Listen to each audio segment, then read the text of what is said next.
Praise the lord. మీరు ఆహాబు గురించి తెలుసుకునే ఉంటారు. అయితే ఇప్పుడు చెప్పబోయే వ్యక్తి పేరు అహజ్యా. ఇతడు కిటికీలో నుంచి పడి రోగస్తుడవుతాడు. మంచం మీద ఉంటాడు. ఇతడు ఏం చేస్తాడంటే కొంతమంది దూతల్ని మీరు వెళ్ళి ఎక్రోను దేవత అయిన బయల్జెబూబు దగ్గరికి వెళ్ళి నేను స్వస్థపరచబడతానా లేదా కనుక్కొని రండి అని కొంతమంది దూతల్ని పంపిస్తాడు. ఆ విషయం అలా జరిగినప్పుడు వాళ్ళు వెళ్తున్న సమయంలో యెహోవా వాక్కు ఏలియాకి ప్రత్యక్షమే ఇలాగ చెప్తారు, నువ్వు వెళ్ళి వారిని వెతుకొని ఈ మాట చెప్పు అంటారు. ఏలియా వారిని వెతుక్కుంటూ వెళ్ళి ఈ మాట చెప్తారు, మీరు ఇజ్రాయేలీల్లో దేవుడు లేడనుకుని ఎక్రోను దేవత అయిన బయల్జెబూబు దగ్గరికి వెళ్ళి విచారణ చేయాలనుకుంటున్నారా? ఇదిగో నీవు మంచం మీద నుండి దిగకుండానే మంచం మీదనే నువ్వు చనిపోతావు అన్న మాటని చెప్పి ఏలియా వెళ్ళిపోతాడు. ఆ దూతలు వెనక్కి వెళ్ళి అహజ్యాకి ఈ మాట చెప్పినప్పుడు అహజ్యా ఆ వ్యక్తి ఎలా ఉన్నాడు ఏంటి అని అడిగినప్పుడు అతడు గొంగలి కప్పుకున్నాడు, నడుముకి తోలు దట్టి ఉంది అని చెప్తాడు అనమాట. అప్పుడు అహజ్యా గుర్తుపడతాడు ఆ వ్యక్తి ఏలియా అని.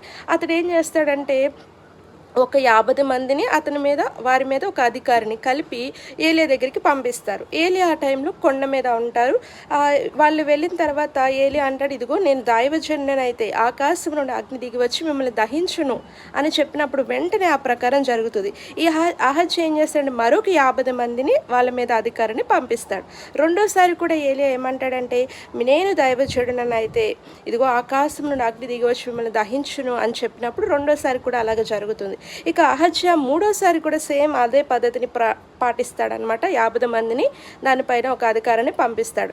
ఆ అధికారి ఏలియా దగ్గరికి వెళ్ళి నా ప్రాణము నా 50 మంది ప్రాణము కూడా నీ దృష్టికి దయగా ఉండాలి అని చెప్పి మాట పలికినప్పుడు యెహోవా ఏలియాతో చెప్తాడు, నువ్వు భయపడకుండా వారితో పాటు వెళ్ళు అన్నప్పుడు ఏలియా వారితో పాటు వెళ్తాడు. రాజు దగ్గరికి వెళ్ళి కూడా సేమ్ అదే మాట చెప్తాడు, ఇజ్రాయేలీలో దేవుడు లేడనుకొని నువ్వు ఎక్రోను దేవత అయిన బయల్జెబూబు దగ్గరికి వెళ్ళి విచారణ చేయదలుచుకున్నావు. ఇదిగో నువ్వు మంచం మీద దిగకుండానే నువ్వు పడక మీదనే మంచం మీదనే మరణిస్తావు అన్న మాటని రాజుతో కూడా చెప్తాడు. కొద్ది కాలంలోపే ఆ ఏలియా చెప్పిన మాట అతని విషయంలో నెరవేరినట్లుగా మనం చూస్తాం అనమాట. మన జీవితాల్లో కూడా మనము దేవుడి దగ్గర నుంచి కొన్ని కార్యాలు జరగట్లేదని చెప్పి మన జీవితాల్లో అసలు దేవుడే లేడు, నేను నమ్ముకుని అసలు దేవుడు ఉన్నాడా అనే ప్రశ్న మనకు కూడా వస్తుందేమో, వేరే ప్రయత్నాలు ఏమైనా చేస్తున్నామేమో, భయపడట్లేదు. కానీ నీవు నమ్ముకున్న దేవుడు ఖచ్చితంగా సజీవుడై ఉన్నాడు. ఆయన సహాయం చేయగలిగిన వాడే ఉన్నాడు.